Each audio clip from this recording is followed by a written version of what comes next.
அஸ்ஸலாமு அலைக்கும். Hi friends. என் பொண்ணுகிட்ட என்ன சமைக்கலாம்னு கேட்டதும் பரோட்டாவும் பன்னீர் பட்டர் மசாலா செஞ்சு தா சொல்லி கேட்டிருந்தா.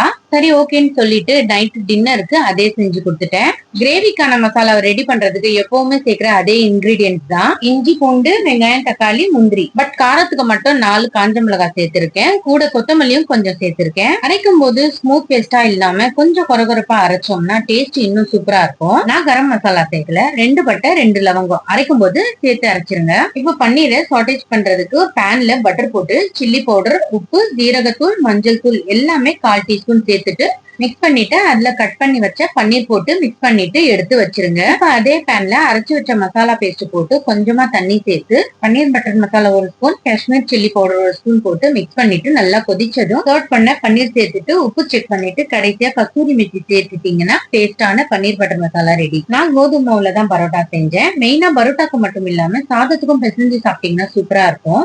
கோதுமை மாவு பரோட்டாவும் ரொம்பவே சூப்பரா இருந்தது. ட்ரை பண்ணி பாருங்க.